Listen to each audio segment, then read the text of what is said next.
Hello everyone, railway SSC channel में आप सभी का स्वागत है। आज हम रिगार्डिंग आपके कमेंट पर ही ये वीडियो सेशन ला रहे हैं। एसएससी एमटीएस की जॉब प्रोफाइल क्या होती है उसके बारे में अगर मैं रिकॉर्ड के लिए, ठीक है। तो एमटीएस का क्या जॉब रोल होता है कि अगर मान लीजिए किसी डिपार्टमेंट में आप काम करते हैं तो एज ए सिविलियन जॉब होती है, ठीक है। इसमें क्या होता है कि सिविलियन जॉब में आप लोगों को अगर देखा जाए तो जो स्टाफ का काम होता है उनको फाइल वर्किंग मेंटेनेंस का काम होता है। अगर बात कर लेते हैं चाय पानी नाश्ता का, अगर कॉन्ट्रेक्चुअल बेस पे वहाँ पे एम्प्लॉय नहीं रहते हैं तो आपको चाय पानी नाश्ता भी कराना पड़ता है। लेकिन हवलदार एक यूनिफॉर्म जॉब है, ऐसा कुछ नहीं होता इसमें, ठीक है। यह प्रोफेशनल जॉब होता है। इसमें सीनियरिटी जो सीनियर ऑफिसर्स होते हैं, जैसे सीनियर ऑफिसर इसका दो जगह डिपार्टमेंट होता है, एक CVIN और एक CBIC और CBN में, ठीक है। तो सीनियर ऑफिसर के अंडर में इनको काम करना होता है, जो भी उनके रूल्स होते हैं उनके मुताबिक, ठीक है।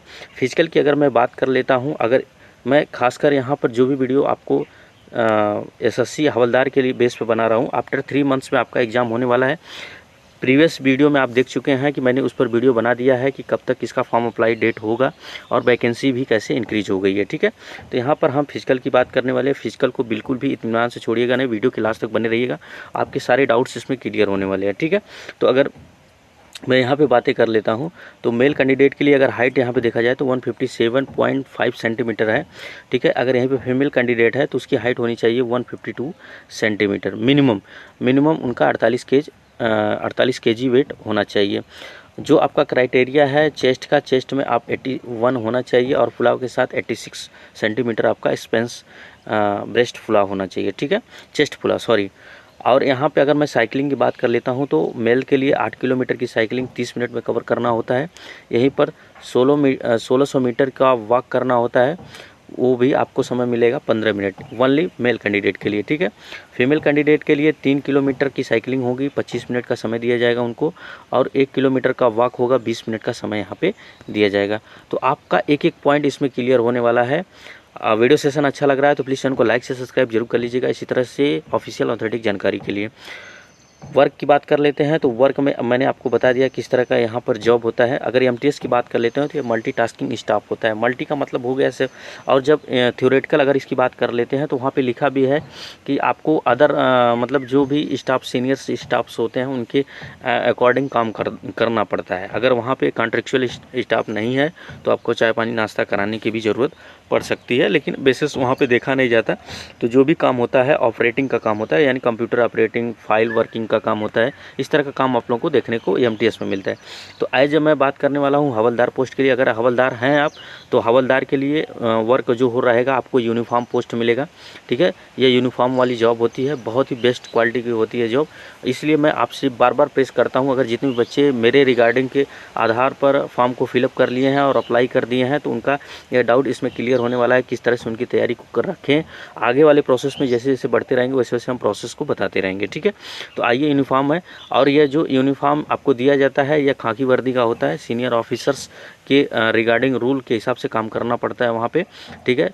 तो आपको ऐसा वैसा कुछ काम नहीं। और दूसरी बात, वहाँ पे अगर मान लीजिए जो बिल्डिंग्स है उसकी सिक्योरिटी का काम भी आपको देखने को मिल जाता है। तो काफ़ी यह प्रोफेशनल जॉब है, टाइम टू टाइम वर्क होता है, ठीक है। इसमें आप अगर मैं तैयारी की बात में समय मिलने वाला है, एमटीएस का भी हो चाहे हवलदार को। मैंने बहुत सारे वीडियो देखे तो उसमें लोग बता रहे हैं कि मल्टीटास्किंग स्टाफ में मिलता है, हवलदार को नहीं मिलता। तो मैं बता दूँ आप लोगों का एज ए डेस्क जॉब नहीं है, लेकिन फिर भी अगर मैं बात कर लेता हूँ तो हवलदार को काफ़ी अच्छा समय मिल जाता है। देखिए, सीनियर से आपसे जितना अच्छा रिलेशंस होगा, मैंने जितना रिगार्डिंग पता किया उतना मैं बता सकता हूँ। काफ़ी अच्छे हवलदार पोस्ट पर लोग अच्छे एग्ज़ाम को दे रहे हैं और अच्छे प्रमोशन को भी ले रहे हैं, ठीक है। तो आपको समय मिलने वाला है, ठीक है। जो आपका ड्यूटी पीरियड रहेगा उसके फिलहाल बाद आप रूम पर जा कर के आराम से तैयारी कर सकते हैं। डिपार्टमेंट की अगर मैं बात कर लेता हूं तो अगर हवलदार पोस्ट पर हैं तो इसमें 2 डिपार्टमेंट्स में आपको रखा जाता है, एक CBIC एक CBN।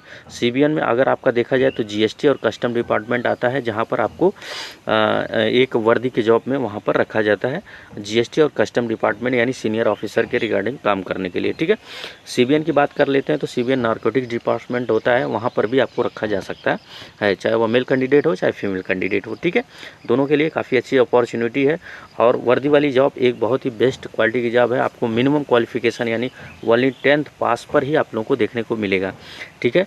दोनों जॉब एमटीएस और हवलदार दोनों के लिए 10th पास है। लेकिन इसमें सैलरी का काफ़ी डिफरेंस हो जाता है। यहाँ पर अगर देखते हैं तो सैलरी अगर मैं बात कर लेता हूँ तो एमटीएस की सैलरी अप्रॉक्स अगर देखा जाए तो 30,000 ही रहने वाली है।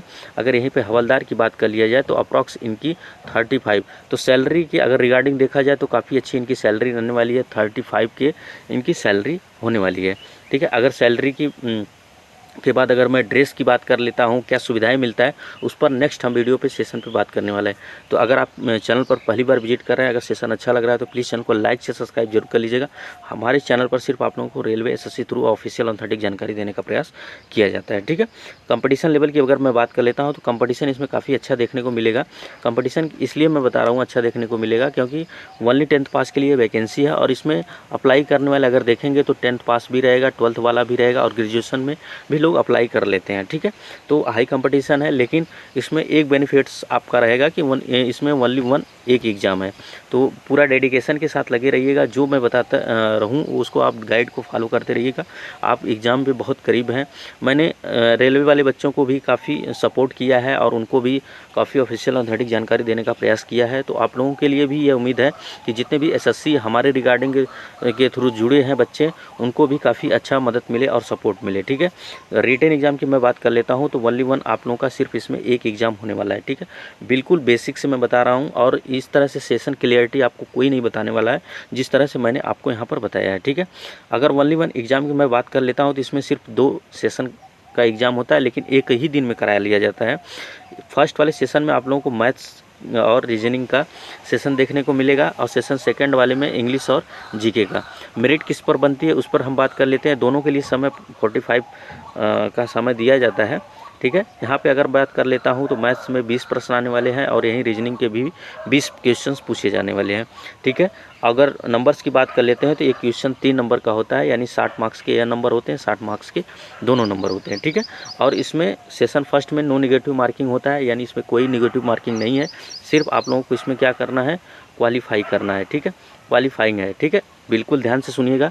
जब तक आप इसको क्वालिफाई नहीं करेंगे तब आपका सेकंड सेशन की कॉपी चेक नहीं की जाएगी। ठीक है, तो सबसे पहले आप लोगों को क्या है, सेशन फर्स्ट क्वालिफाई करना है। नो नेगेटिव मार्किंग है, 45 का समय मिलेगा। बिल्कुल बेसिक से आप इसको कर सकते हैं। प्रीवियस ईयर के अगर क्वेश्चन लगा लेते हैं, कैसे क्या करना है उसके बारे में हम जानकारी टॉपिक वाइज आप लोगों को बता देंगे कैसे क्या करना है। नेक्स्ट वाले सेशन में हम इस तरह के वीडियो सेशन लाते रहेंगे। लेकिन आप लोग कमेंट बॉक्स में कमेंट कीजिएगा। काफ़ी बच्चे कमेंट भी कर रहे थे कि सर उनकी हाइट क्या रहने वाली है, तो मैंने इसके रिगार्डिंग पर यह वीडियो लिया है। ठीक है, यहीं पर अगर सेशन सेकंड की बात कर लेते हैं तो यही आपका मेरिट बनाने वाली सेशन है। ठीक है, इसमें ही आपकी मेरिट डिक्लेयर होगी। इसमें भी आपको समय मिलेगा 45 मिनट्स। सेशन फर्स्ट कंप्लीट होने के बाद लगभग आपको 10 से 5 मिनट के अंतराल पर ही सेशन सेकंड कराने का प्रोसेस किया जाएगा। वो आपके एडमिट कार्ड पर शो होने लगेगा। ठीक है, यहाँ पे अगर बात कर लेते हैं तो इंग्लिश के लिए 25 क्वेश्चंस यहाँ रखे गए हैं, जीके के लिए 25 क्वेश्चंस यहाँ पर रखे गए हैं। ठीक है, अगर यहाँ पे बात कर लेता हूँ तो नंबर्स उतने ही बराबर हैं। एक क्वेश्चन का 3 मार्क्स होता है, यहाँ पर भी एक क्वेश्चन 3 मार्क्स का ही होता है, यानी 75 नंबर्स के दोनों प्रश्न पूछे जाते हैं। यानी टोटल नंबर अब अगर मैं बात कर लेता हूँ जो आपकी मेरिट बनने वाली है 150 नंबर पर बनने वाली है। ठीक है, तो जो बच्चा 140 प्लस या 130 प्लस अगर स्कोर करता है तो उसका सिलेक्शन यहाँ पे निश्चित है, यानी इस डिपार्टमेंट में, यानी हवलदार की पोस्ट पर वह एलिजिबल है। ठीक है, दूसरी बात कर लेते हैं यहाँ पर जो आपकी है 150 नंबर का पूछा जाएगा प्रश्न, इस पर 1/3 की निगेटिव मार्किंग है। यानी आप एक गलत करते हैं तो आपके 1 नंबर कट जाएंगे, अगर एक सही करते हैं तो आपको 3 नंबर मिलेंगे। ठीक है, तो बिल्कुल ध्यान से आप इसको पेपर को दीजिएगा। तो जो इम्पोर्टेंट जानकारी थी वो मैंने देने का प्रयास किया। सेशन फर्स्ट में आप लोगों का कोई भी मेरिट नहीं जुड़ने वाला है। सेशन सेकंड के हिसाब से आपको मेरिट को कैसे क्या करना है। अगर यहाँ पे मैं बात कर लेता हूँ कि जिसकी भी इंग्लिश और जीके की क्लास तो मैं ऑलरेडी लेने वाला हूँ, करंट अफेयर्स के साथ जोड़ने वाला हूँ और जल्द ही आप सेशन से जुड़ जाइए। चैनल को सबसे पहले लाइक शेयर सब्सक्राइब जरूर कर लीजिएगा इसी तरह की ऑफिशियल ऑथेंटिक जानकारी के लिए और साथ में जीके के सिलेबस के लिए। ठीक है, तो हम उसका सिलेबस कराने वाले हैं और हो सकता है तो इंग्लिश का मैं जो भी प्रोसेस होगा, कैसे कहाँ से कितने प्रश्न आते हैं, वो सभी जानकारियाँ आप लोगों को मैं बेसिक से बताने वाला हूँ, क्या सिलेबस रहने वाला है, क्या एग्जाम पैटर्न है। ठीक है, और मैथ रीजनिंग के लिए मैं ऑलरेडी बता चुका हूँ, यह क्वालिफाइंग नेचर का है। अगर आप प्रीवियस क्वेश्चन कर लेते हैं, आपका बेसिक्स अच्छा है तो आप इस एग्ज़ाम को फाइट कर सकते हैं। ठीक है, दूसरी बात यहाँ पर कर लेते हैं, यह यूनिफॉर्म पोस्ट के लिए यह जॉब है। अगर आज जब देखा जाए तो सैलरी के रिगार्डिंग्स अगर मैं बात कर लेता हूं तो एमटीएस से काफ़ी अच्छा इनको सैलरी मिलने वाली है, यानी 35 के अगर देखा जाए तो अप्रॉक्स 5,000 की सैलरी इनको बढ़ कर के ही मिलेगी, ठीक है। और दोनों हाई स्कूल पास पर है। फिजिकल की अगर मैं बात कर लेता हूं तो फिजिकल के लिए मैंने यहाँ पे बता दिया, आपकी कम से कम हाइट होनी चाहिए 157.5 सेंटीमीटर, जो सबकी नॉर्मल सी होती गई है। फीमेल कैंडिडेट भी यहाँ पर अप्लाई कर सकती हैं, मेल फीमेल दोनों के लिए। आपके पास सिर्फ समय है 3 मंथ्स का, आपका 3 मंथ्स के बाद एग्ज़ाम करा लिया जाएगा। तो जो भी रिगार्डिंग ऑफिशियल ऑथेंटिक जानकारी हमारे द्वारा दी जाती है वो बहुत ही सटीक और सही जानकारी होती है, क्योंकि मैं बच्चों को गुमराह भी नहीं करना चाहता और जो रियलिटी होती है वह मैं वही बताने का प्रयास करता हूं। तो जितने बच्चे जुड़े हैं, अगर सेशन अच्छा लगा तो सेशन को लाइक कीजिएगा, शेयर कीजिएगा और सब्सक्राइब कर लीजिएगा। जितने भी बच्चे फॉर्म को अप्लाई कर लिए और कैसे क्या तैयारी करनी उसके बारे में हम जानकारी देने वाले हैं। नेक्स्ट वाले सेशन में हम बात करेंगे कि सर हवलदार का प्रमोशन कैसे क्या होता है, उससे सभी जानकारियाँ उसमें मिलने वाली है। और साथ में एमटीएस वाले बच्चे जुड़े हैं तो उनके लिए भी मैं सिलेबस बता देता हूँ। या सिविलियन जॉब है, उनको कोई यूनिफॉर्म की ज़रूरत नहीं है, लेकिन वह एक सिविल ड्रेस में अपना काम को अचीवमेंट कर सकते हैं, ठीक है। तो दोनों पोस्ट बहुत ही बेस्ट है। अगर मैं बात कर लेता हूं, जिसको भी यूनिफॉर्म की जॉब करनी है तो हवलदार का पोस्ट अप्लाई करेगा, जिसको एमटीएस करना है वो एमटीएस का पोस्ट अप्लाई करेगा, ठीक है। डिपार्टमेंट्स अलग अलग होते हैं, एमटीएस में सभी डिपार्टमेंट्स में रखे जाते हैं, लेकिन हवलदार का सिर्फ 2 ही डिपार्टमेंट होता है, एक सीबीआईसी, एक नारकोटिक्स। यानी सीबीआईसी में आपको जीएसटी कस्टम डिपार्टमेंट्स में काम करना पड़ेगा, नारकोटिक्स में सीबीएन डिपार्टमेंट में आता है।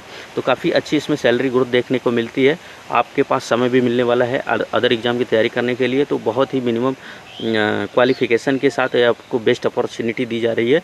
तो आप अगर मेरे रिगार्डिंग से फॉर्म को अप्लाई कर लिए होंगे तो बिल्कुल ध्यान से सुनिएगा। नेक्स्ट वाले सेशन में हम बात करने वाले हैं कि हवलदार का प्रमोशन कैसे होता है, उसके बारे में रिगार्डिंग आपको जानकारी मिलने वाली है। तो फटाफट चैनल को लाइक शेयर सब्सक्राइब जरूर कर लीजिएगा और इसी तरह से अपना प्यार और सपोर्ट देते रहिएगा। एक बार जय हिंद, जय भारत आप सभी को।